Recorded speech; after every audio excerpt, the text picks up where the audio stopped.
Okay, today I'm going to do a few things. This is my base, and as a result of that my mask is too heavy and it won't actually sit on it comfortably without falling over. So as you can see, it's super wobbly and the base will no longer hold the mask. So I have to fix it because I need it to hold. Right. We're almost finishing up. So what I'm going to do after that is I'm going to show you guys how to put a strap here on the back.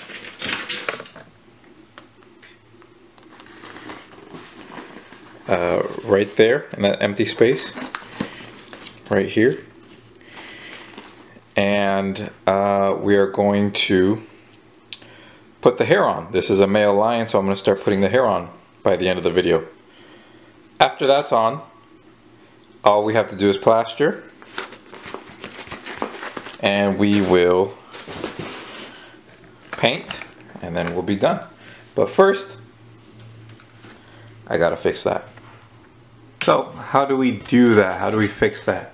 Well, I think there's a few ways that we can do it. The way that I'm going to try is I'm just going to put something all around this to reinforce it, to hold it in place. Hopefully that'll be enough. Another way that I thought about possibly doing it is getting 4 pieces like this and putting them up to the edge and then maybe taping it around, and I think that'll give it enough strength. But first I'm just going to get a long piece and I'm going to wrap it around, cut it appropriately, and hopefully that'll be enough to hold it in place. I'm going to hot glue that.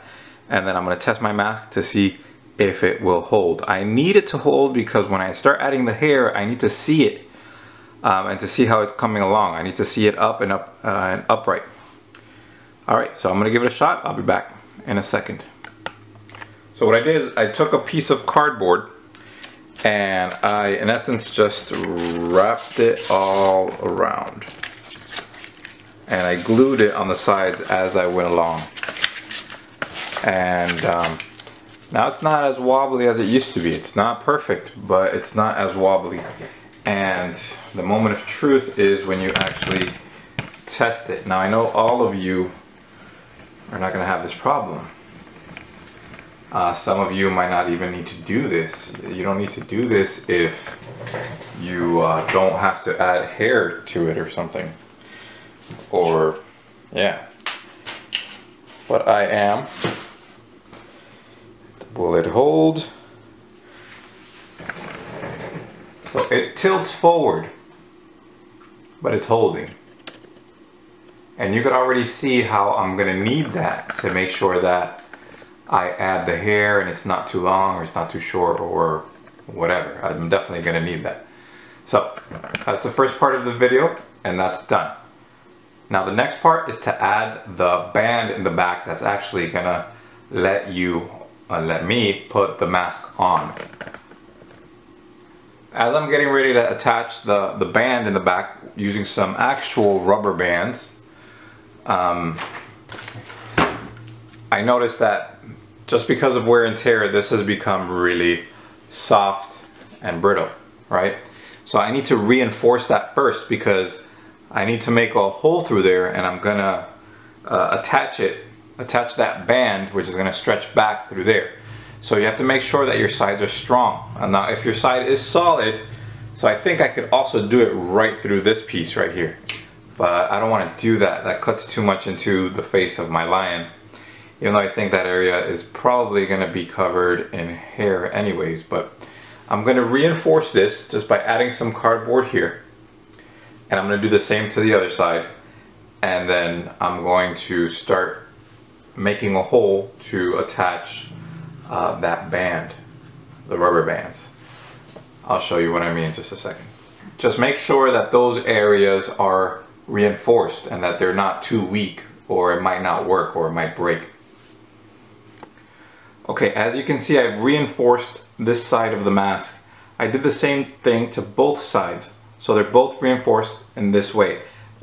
Your mask is going to be different, so you may be able to do this, you might not be able to do this. If you just went right up to the edge and you paper mache, that's fine too. you're just going to have to apply it differently. You're gonna have to come straight out. Like I said, I don't want to do that because I feel like it's gonna start encroaching in on my face, even though it may be covered with hair. So I just reinforced it, and now I'm gonna attach the paper clips is what we're gonna use right back here to this strap. And again, that's on both sides. So we're gonna use a paper clip, and you have to open up the paper clip to turn it into kind of like a giant staple, right? Even if the sides are a bit uneven. So something like this is what you're aiming for. And we're gonna use that to go right through this piece and hold on. Now to this, and we're gonna attach a rubber band. Well, 2 rubber bands, and I'll show you how we're gonna tie those together in just a second. You have your 2 rubber bands, and you have to tie them together, and I'm sure we've all done this, in such a way that it kind of forms a knot. Exactly like that. And you're gonna do that twice. So I'm gonna do that one more time. So you see here now I have 2. Now this is gonna go like this, and right here on this end we're gonna put our paper clip, and on this other end we're gonna put another paper clip.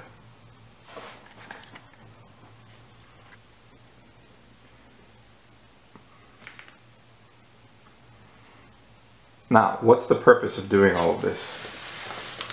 Now, the idea is that you take the back of the mask and you're going to use your paper clips like giant staples, and you're going to create holes here on the end, right here, and that paper clip is going to go right through there, and you're going to fold it on the other end. And that's going to create obviously a band, and we're going to put a sleeve, like a cardboard sleeve on these rubber bands. So you're going to be able to wrap this around your head, and it's going to apply some pressure and move your head forward so the mask doesn't fall off. Making those holes is a bit tough. So I have this special tool, and it's like a drill. It's used for ceramics. So this is a ceramics tool, and it's like a drill.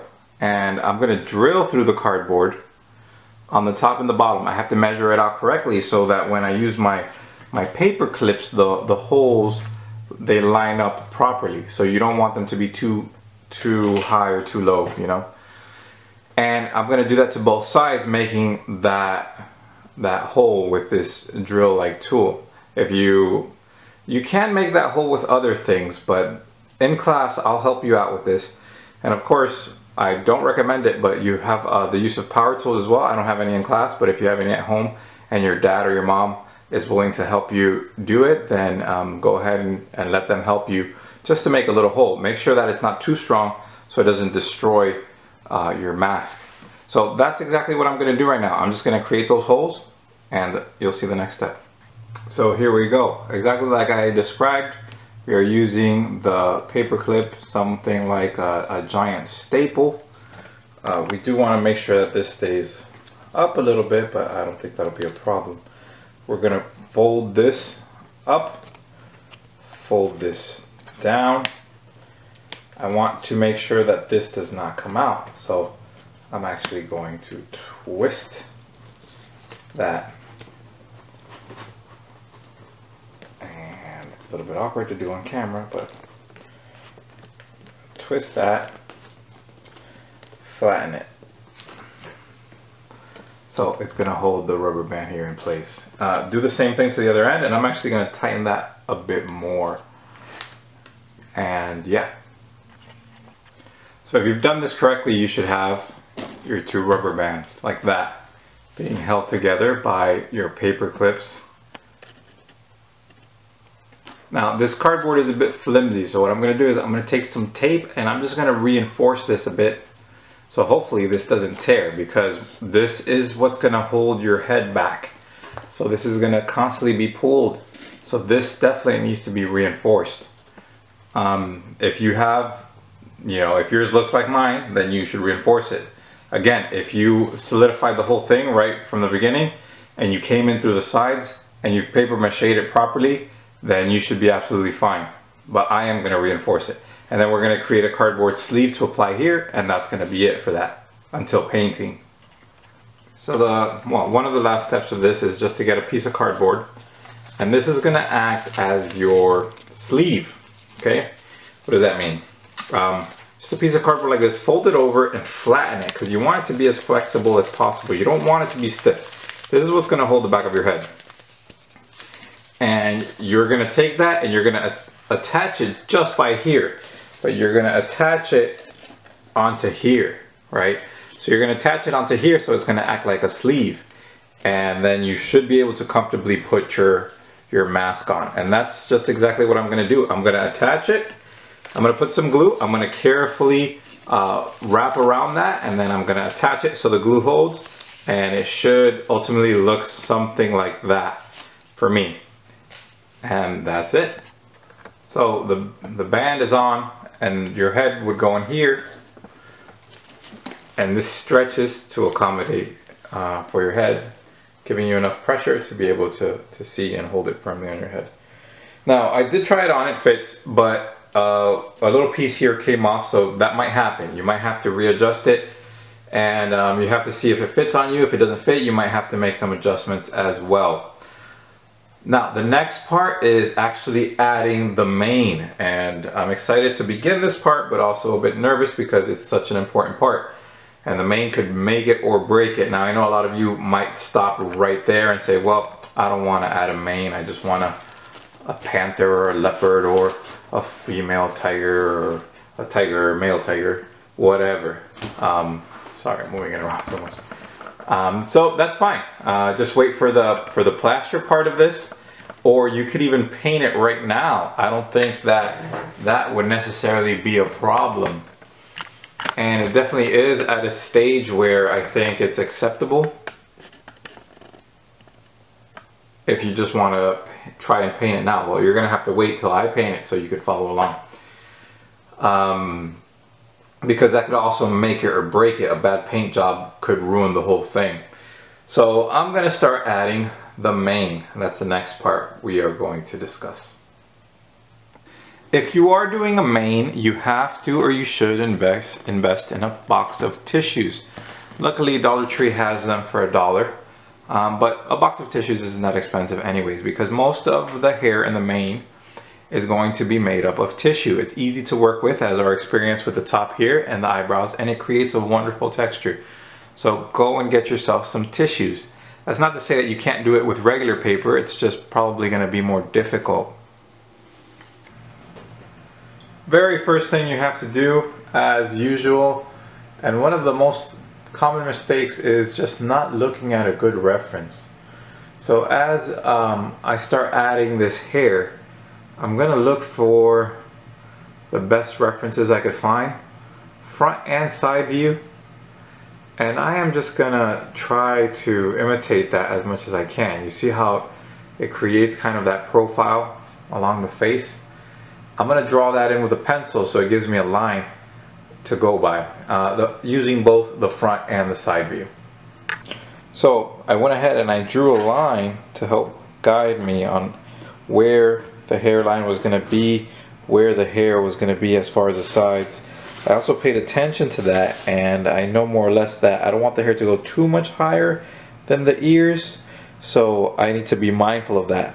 I'm probably going to put a piece of cardboard here to help my tissue stand up, a very thin piece of cardboard. But the first thing I'm going to do is I'm going to attach a strip of cardboard right here to the back, and then I'm going to start building it up this way, all the way up.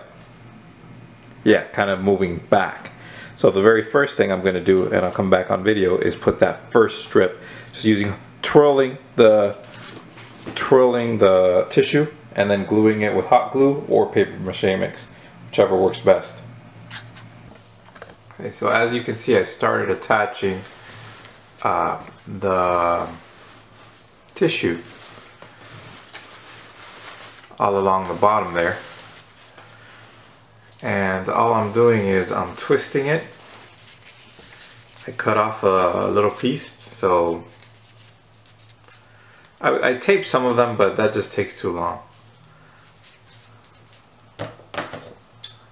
Cut off a little piece. That's to give it a bit of a flat surface. Put a bit of hot glue on, and then just put it into place. And this is going to be altered later, so I do plan on shaping it a bit more. But that's what I'm doing, and it's taking a really long time. So if you do intend on doing this, you're probably going to have to take it home because you won't have enough time in class. For the next piece, or the way that I'm going to continue layering it, is I'm going to do it all over again, but I'm going to put it like that, and I'm going to build it up. Right around the face, though, I am going to make sure that it can't be too long here, right? So it goes like right up to the ears, and then it has to stop, but I do want it to go back. That's why I discussed possibly putting a piece of cardboard right there in the middle, like a mohawk, just to help the tissue, or give the tissue some support. Yeah, so I'm going to do all of that off camera, and the next thing you'll see is actually all of that hair done. If I decide to add that mohawk, I'll come back on. Yeah, but most of that work is going to get done off camera. As you can see, I have started adding a lot of the tissue, which is supposed to act like the hair. And I did add that piece of cardboard in the center to help this hair stand up. Now, I wanted to finish this video with all of it done, but it's just taking too long. So you already know how I'm doing it. I just wanted to do this last bit to show you that mohawk I added with the cardboard, and it's coming out great.